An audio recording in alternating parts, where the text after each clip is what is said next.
تنسحب والله أنا إذا مع كان الانسحاب يا مثنى. أنت على طول منسحب. إحنا شلون انسحاب؟ انسحاب يكون إذا كانت هاي العلاقة مسمومة. موضوع قصيدة رائعة جدا وما نعبرها هي كذي يعني. الشاعر محمد الشمري، أنت وين والحب وين؟ وشنو علاقتك بالحب؟ انت فين والحب فين؟ أم كلثوم. ما صارنا من تفاصلنا انا والحب، مثل ابو بنيه اللي ذكرته من شوي، زاد ثقيل على المعده، ما داني ابو طباعه. لابد ما مرينا بعلاقات كلنا. انا أكيد. انت الاخر، انت من تجوزت جاي ما تقدرون تقولوا، لكن هينا احنا حبيناهن تزوجنا. اي لا صحيح، غيرهن ما حبينا. اي لا صحيح. الله كريم. مو يا عبد العزيز هيك والله ما اجباري. اي خلاص. علاقات من ضمنهم بال 2019، من ضمنهم بال 2000 والله هن اثنين. احنا نحكي عن الحب وعن الحب يا اما تذهب وجود الحب، يا اما هذا مو حب، هذه علاقة سامة. شو يقولون الوجه اللي يكون به شحب ويكون به تعب، هذا هو الحب هذا الحقيقي. مجحوي، هذا يتشكى، هذا يحب الظلم، يحب الحياة المظلمة، يحب يعيش الألم، حالة الحب عذاب ولا الحب.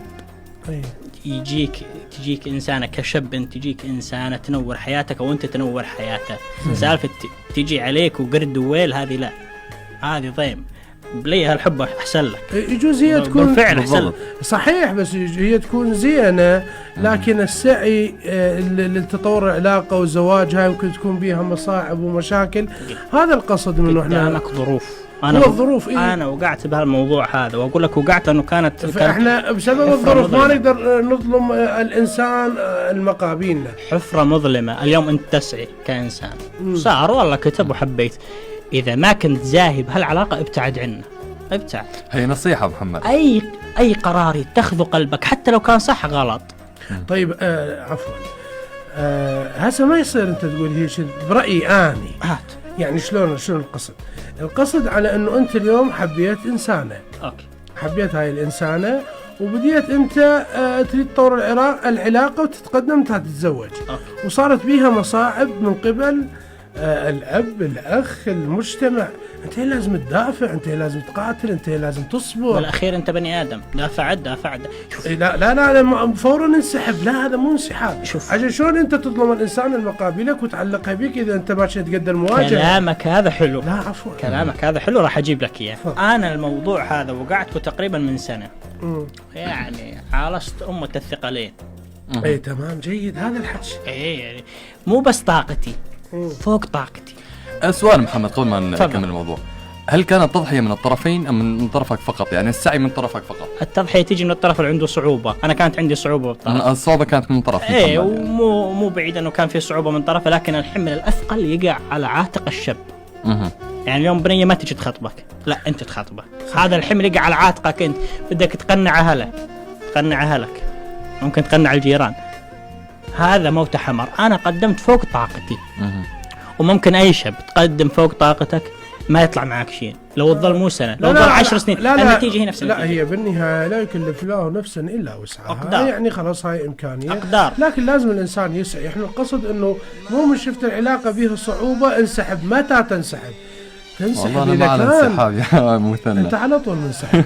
إحنا شلون انسحاب يكون إذا كانت هاي العلاقة مسمومة.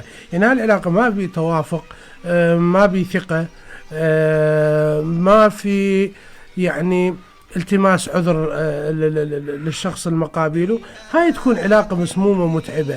أما إذا كانت الظروف، البعد، عسر الحال، المشاكل الأهل، هذه مو هو هذه أزود من العلاقة المسمومة.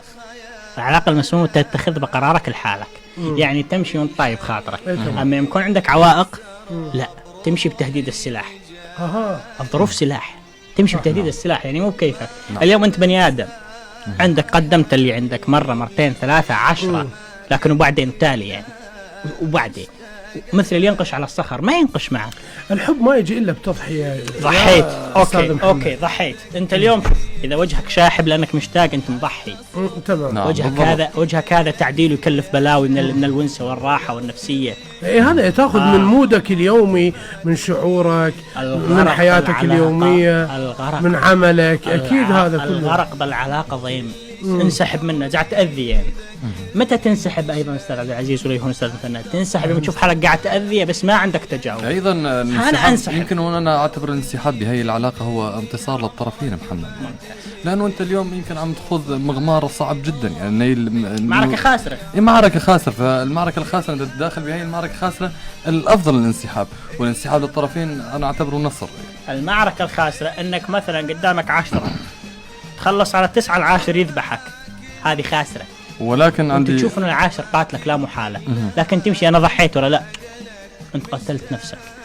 هذا حتى لا، انسحب من الاول احسن ما تتطور الامور. طيب استاذ محمد، يعني وجهه نظرك نحترمها، وجهه نظرك منطقيه.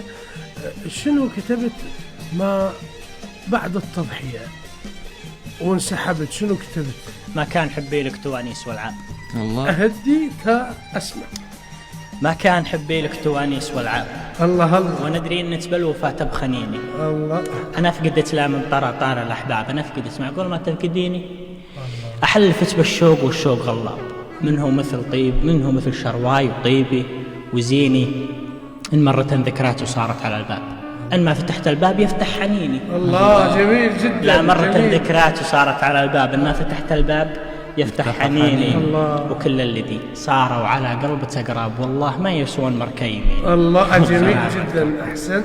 الله. وايضا قبل لابد من الاحساس بالفراق. شوف انا الحمد لله قوي هالحين، الحمد لله بعونة الله. الحمد لله.